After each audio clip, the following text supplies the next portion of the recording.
G'day everyone and welcome. My name is Tim Koopmans and I'm from ScyllaDB, and today we're going to go deep into arguably the biggest evolution in ScyllaDB's architecture since its inception, I think something like 10 years ago. With ScyllaDB X Cloud, there's a whole set of multi-year engineering efforts, things from like tablets to autoscaling, compression, smarter storage utilization. We're going to cover those topics today. They've all come together to deliver real elasticity and top-tier price performance for dynamic, high-volume, latency-sensitive workloads. But under the hood, that's kind of meant that, fundamentally rethinking core parts of the system. And so joining me today is Avi Kivity. He's ScyllaDB's co-founder and CTO. Now, Avi was also the original creator of the KVM hypervisor. And if you know anything about systems engineering, then you know that he's got a reputation for tearing things down to the metal and then building them back up in a faster, leaner, and more efficient approach. So we're going to explore the real story, hopefully, behind these changes, not just what we shipped, but why we built it this way, what didn't work, what trade-offs Avi has made, and hopefully get a glimpse into what's next for Avi as well. So Avi, welcome. Any thoughts to set the stage before we jump in? Let's just get started. Okay, righto. Okay, so let's just start with the big picture. What really motivated the architectural sort of evolution behind what we know as ScyllaDB X Cloud? Was this change sort of inevitable? Was it on the cards, or how did it come into place? Well, it came from our experience managing clusters for our customers, and we saw that with the existing architecture that we had, things like scaling up a cluster in preparation for events like Black Friday, it could take a very long time. So ScyllaDB can manage very large nodes, the nodes that have 30 terabytes of data. And with the existing architecture, moving that data offloading it to new nodes would take a very long time, sometimes in the days. And it could only be done one node at a time. So if you have a large cluster, it would be a nail-biting experience. So we decided to set off and improve it. And along the way, we improved many parts of the architecture. So it's practically a whole new product Yeah, right. So in the I area guess it's like, of scaling. yeah, so I guess it's like, sorry to interrupt, but I guess it was a problem for us in cloud. And we needed to do something about it. So, like you said, it must have been quite nail-biting watching those. Like, what's some of the bigger clusters? Do you have any numbers, like in terms of the nail-biting experiences? So one of our large clusters has, I think, 75 nodes, each of which has, I believe, 60 terabytes. So everyone can do the math. It's a pretty hefty cluster, carries a large amount of data, and it's nice watching clusters like that on our dashboards and seeing compactions at tens of gigabytes per second aggregate across the cluster. So those clusters are churning through large amounts of data per second and carrying a huge amount of data. And now we will be able to scale this amount of data in tens of minutes or maybe an hour. So it's going to be quite a huge change.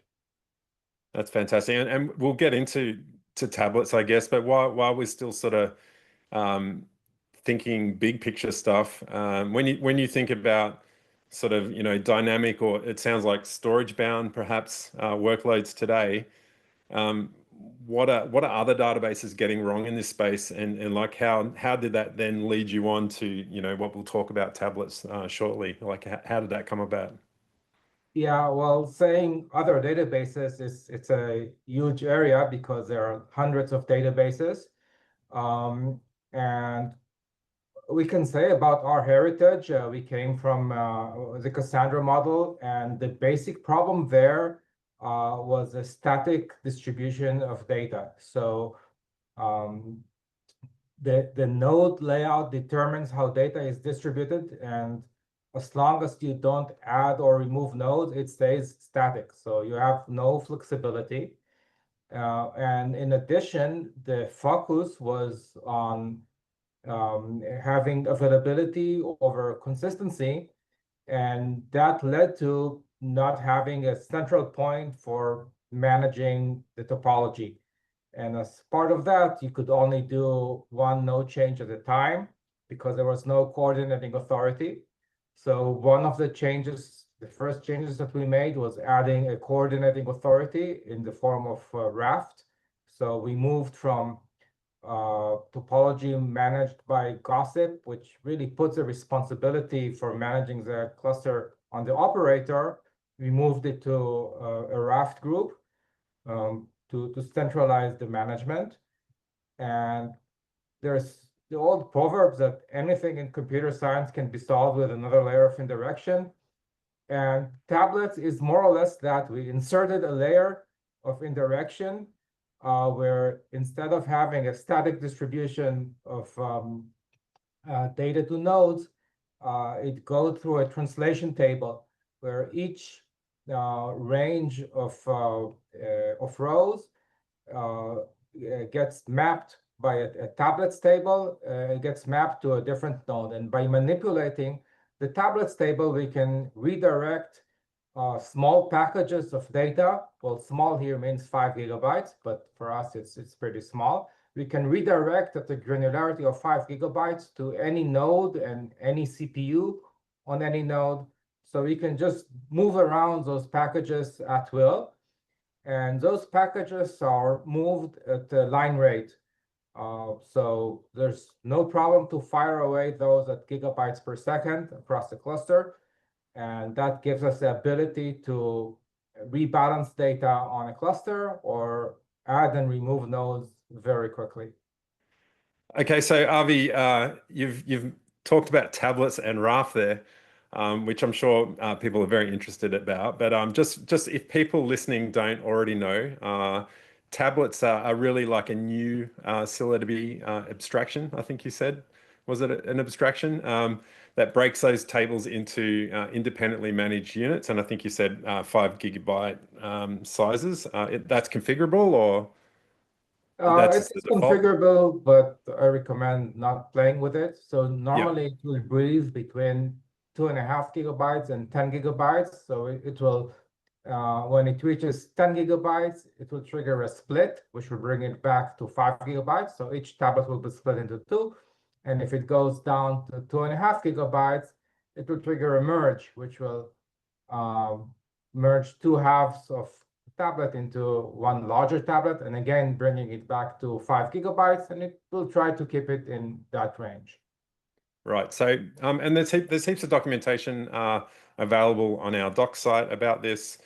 I guess, like from my point of view, it means things can be dynamically split, and that's going to be important in today's conversation. We can move stuff around, rebalance across the cluster. Obviously gives us finer grained load distribution as well, better scalability, and perhaps a bit of separation between compute and storage, right? Like because we're not tied necessarily to the size of the compute node anymore. We can have, different instance types in a cluster now as a sort of indirect result of this change, right? So yeah, there's lots of good things in this change, Avi. And you said that, re-architecting around this, around say tablets is a huge shift. So was the tipping point just that vNodes didn't work anymore in terms of, how you organize data? Like what was the sort of, what was your aha moment where you said, yeah, I think we need to do something different here? So it was a combination of things. So because this is such a large change, we needed a lot of motivation to do it. Part of that was the inability to perform topology changes that involve more than one node at a time. Another part was that the previous streaming mechanism was very slow.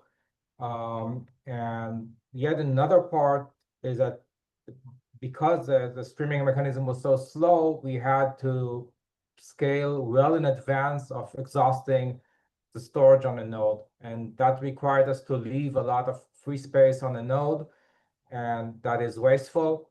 so taking all of those into consideration, that was enough motivation for us to go in for a multi-year change, and I think it was well worth it. Yeah. So when you say multi-year, like how long ago did this come up roughly for yourself? Like when did you start, I guess, workshopping different ideas to solve this? So the first phase of the change was changing topology to be strongly consistent and having a central authority to coordinate it. So I think that took around a couple of years, switching to RAF topology. Uh, and before that, we switched the schema management to use Raft as well. That was a separate problem, but since those two problems have the same solution, we jumped on that. And now we're working on Raft for a year or more, on tablets for a year or more. And we're still not completely done. There are some features that are not yet compatible with tablets, but we're seeing the light at the end of the tunnel now.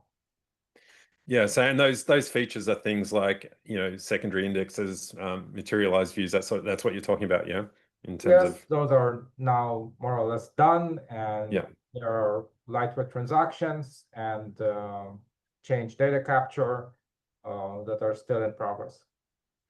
So I'm sure like many people listening would be really interested to. I'm just assuming you didn't get this right the first go. Can you talk us through some of your first tries? Like, did you try anything else? Was there any sort of like really difficult things to solve that just took time? What didn't work basically, and how did you work around it? Yeah. Well, I guess one of the difficult things was the distribution related to racks or availability zones. We use the terms interchangeably. And with the vnodes method of data distribution, um, a particular replica can hop around different racks, and that works. That does work, but it creates problems when you have materialized views. So with a materialized view, each row in the base table is tied to a row in the materialized view.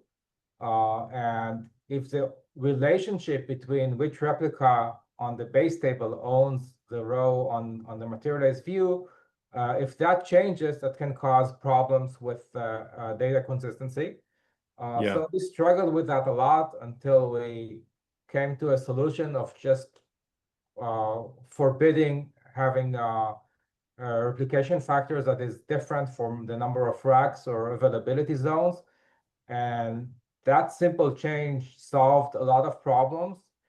And it comes with a very small restriction because practically speaking, the vast majority of users have a replication factor of 3 and they use 3 racks or 3 availability zones. So the restriction affects very few people, but solves a large number of problems for us, and we're happy that we made it. right. So an RF3 was maybe more born out of the average number of AZs in a region, perhaps. Yes, and it's also needed to get a quorum. So Yeah, if you have one, then you're susceptible to data loss.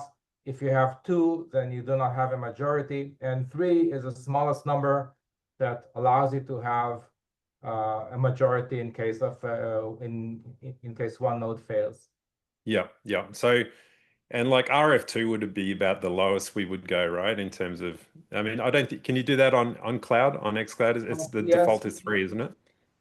the default is 3. You Yeah, can do 2, but whereas with vnodes, those 2 replicas would be distributed across 3 availability zones, and yeah, that would cause us problems with materialized views. got it, With tablets, those 2 replicas are going to be distributed over 2 availability zones. got it, So it got it. seems like a simple change, but it took us a while to come up with it. Uh, Yeah, it's cool that sometimes just, yeah, like you said, a simple change can solve a more complex or solve a couple of problems really, by the sounds of it. So, Yeah. what about things like hot partitions or data skew?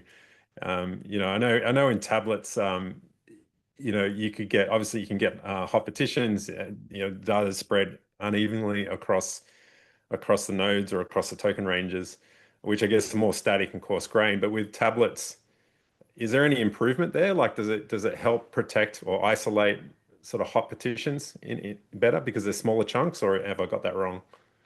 Yes. So um, with tablets, our granularity is 5 GB. So we can balance to the to 5 GB, which maybe it sounds a lot, but it's actually very small compared to the node size. And the number 5 GB was picked because it is around 1% of what a single vCPU can host. So if you look at nodes like i3N, it Yep. has around 600 GB of storage per vCPU, and around 1% of that is 5 GB. So that's where the number came up. So we have resolution of 1% in terms of balancing. And because we have control over individual tablets, we can isolate a tablet to a single vCPU. So that gives us, instead of a tablet being 1% of a vCPU, then a tablet can be 100% of a vCPU. And that practically increases the amount of compute power that is dedicated to the tablet by a factor of 100. Yeah. So it allows us to deal with hot partitions. It's not that Yeah. we do that right now, but this is planned to detect hot partitions and isolate them. And that will improve the resilience of the system to hot partition problems. Yeah, right. That's really interesting. So we've gone from shard per core to almost tablet per core? Is that what, the 1% It's represents on average? Yeah, the change is not the fact that we have a fixed tablet because the change is the fact that we have additional flexibility. Instead of a static distribution where you look at the key, you look at the partition key and you know in advance where it will go. You look at the partition key and you consult an indirection table, and that indirection table is under our control, and so we can play with it and adjust things Yeah, as so necessary. what do you call it, the indirection table? It's a tablets table. We have a Yeah. table called system.tablets, and it lays out the topology of the cluster. So for Yeah, right. every table and every token range, it lists what node and what shard will handle those keys. And it's important that it's per table. With vNodes, we had the same layout for all tables, and some tables can be very large, some tables can be very small, some tables can be hot, some tables can be cold. And this one size fits all doesn't always work. So now we have Mm, the flexibility to lay out different tables in different ways. yeah. Very cool. So tablets seem to solve a lot of they just seem to have a lot of good things about them, like I guess they can service requests as soon as a new node receives a tablet. It seems like they would be better for long tail latency in terms of operations on the cluster. We have more fine-grained ways of packing the data into the cluster, and we'll talk about storage utilization and stuff shortly. You mentioned there's the additional table. Is there any other overhead? Does it introduce any other overheads or operational complexity, or would you say it's just generally much, much better than vNodes? Yes, so it does introduce more complexity, but since it's under our control, we also introduce the mitigations for that. So for example, the drivers now have to know about this layer of interaction, but we modified them. And we have this reactive approach where a driver doesn't read the tablets table up front. So instead, when it doesn't know the layout of tablets on a cluster, it just fires off a request randomly. And if it hits, great. If it misses, then it will get back, along with the result, it will get back a notification about the topology of that particular tablet. And as it fires off more requests, it will gradually learn the topology of the cluster. And when it changes, it will sort of chase after the changes. So it will react to how the cluster layout changes. And that allows it not to have to do a large amount of work upfront. So as soon as it connects to the cluster, it can send requests, and it will adapt to the cluster topology as it changes. That's great. And I guess the default now, like when you're creating a key space, it always creates a tablet, like a tablet-enabled key space. That's a default. So I guess going forward, most people would just use tablets. Like there's probably no reason to continue to use vNodes. Is that about right? Or Right. So we will eventually deprecate and then remove them. Of course, we will supply an automatic mechanism to transform a vNode's key space to a tablet's key space, so you won't be left out hanging. And it only has advantages. that's good to hear.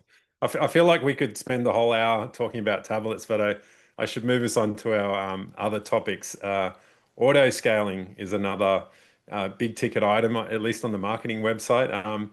Auto scaling in databases for me is usually more marketing than reality. So, what's different about ScyllaDB X Cloud in its approach to auto scaling? Yeah, well, one of the differences is that it's going to auto scale, at least for storage bound workloads, much later. In the current incarnation of Scylla Cloud, we scale at around 70% storage utilization, but now we will start scaling at 90%. So of course, this decreases the cluster cost because more of the cluster storage is actually used to store data rather than being used as a cushion, a free space cushion. And the reason we're able to do that is really tablets again, and because we can add nodes concurrently, the time to scale is much lower. And also, since each tablet is managed independently, as soon as a tablet is migrated off, we can remove its storage from the originating node. So previously, we had to wait until the data was completely transitioned to a new node, and then we would run a cleanup process that would erase it from the original node. But now this is done incrementally and with 5 GB steps. So those happen very quickly. We can migrate a 5 GB tablet in around a minute, or sometimes even less. So as soon as the decision is taken to scale out the cluster, the storage on the nodes immediately starts to decrease. So we can delay the decision to scale out pretty far. And I guess the other half of that is scaling for CPU, and that's not something we have now. It's still being built, but it's based on measuring the CPU usage. And in ScyllaDB, CPU is used for many different things. It can be used for serving queries, but it's also used for internal background tasks like compaction. And it can also be used for queries that are, from the user's perspective, are background queries, like running analytics. And you wouldn't want to scale your clusters just because you're running analytics on it. These are jobs that can take as long as they need to, and you wouldn't necessarily want to add more hardware just to make them run faster. So we are able to distinguish between CPUs that is used for foreground tasks, for queries that are latency sensitive, and CPU that is used for maintenance tasks, for background work, and for queries where latency is not so important. And we will only scale when CPU for foreground tasks run low. Got it. So does a user, so if I could recap, there's two auto scaling mechanisms, one for storage, one for compute. The first one sounds like that we're going to get is storage around, to get it close to 90% in storage utilization, and next would be compute. But with those foreground background queries, is there additional work that does the user have to prioritize those manually or something, or is that just part of workload prioritization, or does it just understand the difference in query language? Yeah, so we're trying not to be too clever, and it does use the existing service level mechanism. And in the service level definition, you can say whether it's a transaction workload or a batch workload. I guess many people don't use it now because it doesn't have a lot of use, but you will start to use it once you will get scale out because of those workloads. So all you need to do is run an alter service level statement to designate a particular service level as a batch workload.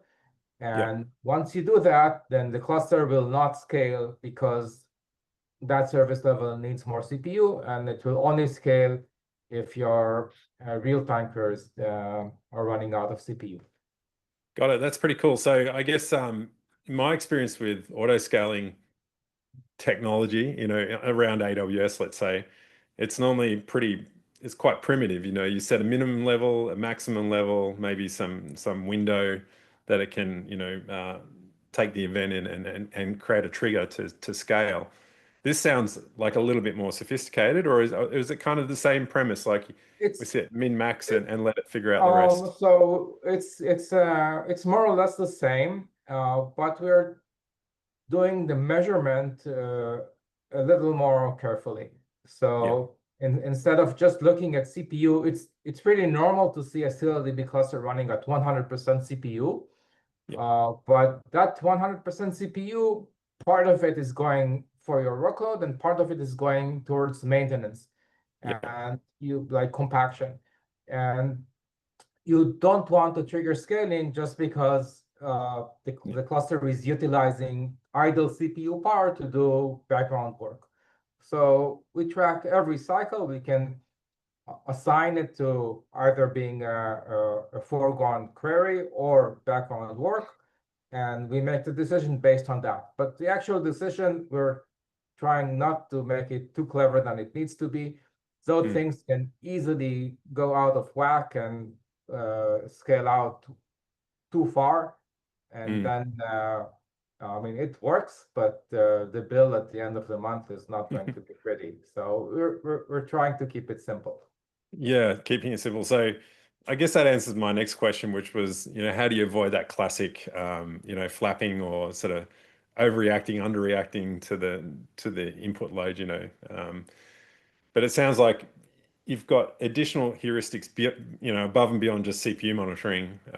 There's obviously you're monitoring what the different types of priorities are and what's happening in the background, et cetera, to make those decisions. So that sounds pretty cool. What about more predictive models of scaling? Is there anything in the pipeline for that, or is that doesn't meet the simplicity criteria? So we will need to learn from our experience. Right now, it's easy to make grandiose plans and then they fall flat. We will roll out the first simple mechanisms, and then we will study what happens, and we will try to tighten the algorithms and make them better. But we will start with something simple that is predictable for us, and then go from there. Fantastic. So solve for elasticity, tick, it's done. And then, prioritize stability, predictability, I think you said. So, which is the sort of ethos of ScyllaDB, really, like predictable performance. So no, we don't want to sabotage that with auto scaling. Let's switch context and talk about compression. By the sounds of it, was sort of doubled down on storage bound workloads. I'm guessing because in the market or just by observing customers, that seems to be. Would you say storage bound workloads are more common than say CPU bound? And I Um, guess yeah, what is that? so, Is that sort of what's driving it? yes, and there's two reasons for that. One reason is that our CPU efficiency is quite high. So if you're CPU efficient, then storage is going to dominate. And the other reason is that when when your database grows, when it's twice as large as it was before, then it's rare that you actually have twice the amount of work. It can happen, but for many workloads, the growth of data is mostly historical. So you don't the number of ops doesn't scale in linearly with the size of the database. So as the database grows, the ratio of ops to storage starts to decrease, and it becomes storage bound. So many of our larger workloads are storage bound. The small and medium ones can be either storage bound or CPU bound. And it really depends on the workload. We have some workloads where most of the storage on the cluster is not used because they are so CPU intensive. And we have some workloads where the CPU is mostly idle and it's just occupying a lot of storage. And we try to cater to all of those workloads. So if my logic's right, a storage bound workload is likely to have lower CPU utilization in general, Yes. which I guess affords you more CPU bandwidth to go and do things like more advanced compression or up the because what's the default compression in terms of planning for storage? Is it like 50? What's the rate or is the answer it just depends? It depends on It depends is an easy Yeah. escape, so I don't thought so. have to commit to anything. Yeah. And there's like a very wide variety of storage options now. A recent addition is dictionary-based compression, which is where the cluster periodically samples its data on disk and constructs a dictionary out of that sample. And that dictionary is used to boost compression. As everyone probably knows, compression finds repetitive examples of byte sequences in the data and tries to match those repetitive sequences. And by having samples, you can match against the samples and therefore gain higher compression. And we recently started rolling it out, and it does give a nice improvement in compression. And of course, it varies widely. Some people store already compressed data in the database, so it's not going to compress anymore. And some people store data like JSON, which gets compressed very well, so they can see above 50% compression ratio. And indeed, for many storage-bound workloads, we can set the compression parameters higher and gain more compression at the expense of CPU, but it's CPUs that you already have. Yeah. I think there's some, or there are definitely some good talks from P99 actually on this topic from engineers at ScyllaDB. So we'll drop the links later, and if not now. But yeah, be sure to check that out. Is there anything else on the compression roadmap, like maybe, I don't know, like column-aware compression? Because it's like compression across the board, right? Is my understanding. Is there any additional sort of things on the roadmap? So it's not on the roadmap yet, but we will do columnar storage for time series and data, but there's no timeline for that yet. Yeah. And any hardware accelerated stuff? I recall maybe you were talking about it in a We company looked chat. at the hardware acceleration, but it's too rare. The problem is that well, one problem is that on the cloud it's only available with the very largest instance sizes, and while we do have many clusters with large instance sizes, it's not enough to justify the work for that. So I'm talking about things with 96 vCPUs and 60 terabytes of storage per node. So it would only be justified for the very largest clusters. I'm talking about petabyte class clusters. So they exist, but they're not common enough that it would be worthwhile to make the effort. And on smaller instances, they are just hidden by virtualization. Yeah. And the other problem with hardware accelerated compression is that it doesn't keep up with the advances in software compression. So things like, and that's a general problem with hardware, things like dictionary compression are not supported by those hardware accelerators. And the dictionary compression really is very useful, and we wouldn't want to give that up. So yeah, it seems, I mean, it seems more, yeah, and like you said, unless there's a specific need, a very almost niche need for it, and it sounds safe, like a safer bet to stick with software-based compression. And in a roundabout way, this leads me back to the last thing that I wanted to talk to you about, but I guess we've already covered, and it's about the concept of 90% storage utilization. I think you've already mentioned reasons why. Obviously tablets. We spoke about having mixed instance types on the cluster. I think that's quite significant for this release, right? Yes, so it's quite important if you have those large instances with 60 terabytes and you want to the amount of data grows, but it's not doubling. It's growing incrementally, and especially when you have a large amount of data, then the rate of growth is not going to be very large. So you want to add a smaller amount of storage each time, not bulks of 60 terabytes, and that gives you two options. One option is to have to compose your cluster of large numbers of very small instances, but large clusters are management problems. The odds of having a node fail grow so as the cluster grows. So you want to keep your clusters having a manageable size. So the other option is to have mixed size clusters. So if you have 60 clusters that's composed of 60 terabyte nodes, you might add a 6 terabyte node, so only increase it by 10%.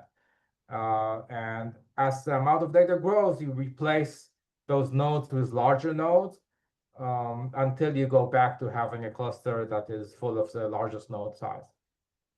Right. And Yeah. another reason to do that, so there's another reason, which is to change the ratio of a CPU to storage.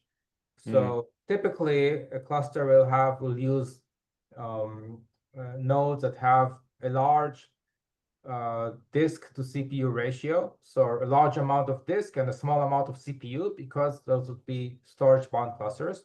But there might be times, maybe times in a day or times in a year, where the amount of ops grows without a corresponding growth in storage. So it could be something like Black Friday, or it could be a workload that depends on people being active in a particular geography. So you might want, for those periods where you have a higher ops, to switch from an instance that has a low ratio of CPU to disk to an instance that has a high ratio of CPU to disk, and then switch back. So here you would scale, keeping the total amount of storage, you would keep it constant because storage doesn't change. but you would grow the amount of CPU that is serving that storage. So that allows you to adapt to changing CPU requirements without buying more storage. Got it. So it's really like averaging out the ratios to get the desired, price performance ratio that you're after in Yeah. terms of storage and CPU. So is that once again, is that something the user has to figure out, or is this all in the realm of the autoscaler as well? Like it's going to do the math? Yeah, well, right now it doesn't exist, so it's up to us to figure it out. But Yeah. when we do that, it will be automatic as well. So Yeah. it's too much for a user to track the right mix of instances Mm. and keep managing that. It wants to be automatic, and we will make it automatic. Yeah, right. That's great. Well, I'm just checking what other questions do I have? Has anything changed in terms of like low level schedulers, like in terms of IO schedulers, anything like that? Did that change with tablets No, and all of this the is still the same? schedulers, yeah, the schedulers are the baseline for everything we do. So they track the CPU usage for different kinds of queries, but they did not have to change for that. And Mm, everything is built on them, but they aren't really affected by tablets or by xCloud. great. And another question that I had, sure users will have as well, is like how portable is the all of this X Cloud technology? I assume it's kind of the same maths, whether it's on GCP or AWS or bare metal, same sort of principles. Yeah, so it's quite portable. There's no restrictions, I guess, is what I'm Yeah, asking. Yep. it's portable. There's differences in how different clouds provide storage and vCPU. So, for example, on GCP, you can attach different amounts of storage to an instance. So um, you don't have a fixed ratio between storage and compute, and you can vary it. I wouldn't say that it's completely smoothly, but it is discrete. But the available ratios are much more varied and much higher than on AWS. So we will have to adapt for that. And it will be good for customers because it will allow us to fine tune the compute to disk ratio on those clusters, and it means wasting less of either storage or compute. And every cloud has its own idiosyncrasies, and we have to adjust, but the principles hold. Great. Um, just looking back and a little bit forward, if you could go back to 2014, that was when you first came up with ScyllaDB, right? Would you tell yourself like future self, tell your past self to do anything different, or do you think it's just evolved naturally this way? Would you save some pain? Yeah, so always when one starts a project, it looks like it's simple and you know everything, and then you discover how much you didn't know. Um, I don't even know what my 2014 self would say to how much I mispredicted the amount of work that would be necessary to do this. I mean, I knew that databases are hard and like one of the most complex topics of software engineering, but I didn't know how much. And what about looking forward? What's the next big converging project? And please don't say AI because it seems everyone says that. Like, what's the next big thing on the horizon that perhaps past Avis haven't been thinking of, people aren't talking about? Have you got any clues for the audience? Mm, I just want to complete the tablets project and see it working, and then we'll take a deep breath and look at the next step. And probably just one last question from me before we wrap up. Aside from the correct pronunciation of ScyllaDB, what's the most misunderstood part of ScyllaDB's new architecture, whether that's internally or as you're communicating to clients? What are people getting wrong? Um, I can't really say. I don't think people are getting it wrong. I think it's not that complicated. It's another layer of indirection, and people do understand. I mean, we have some nice visualizations of that as well. Maybe we should have a session that's showing how tablets move around, because it's a little bit like Tetris, how we fit the different tablets to fill the nodes. Uh, so I think tablets are easily understood, and it's not such complex. It's complex to implement, but not complicated to understand.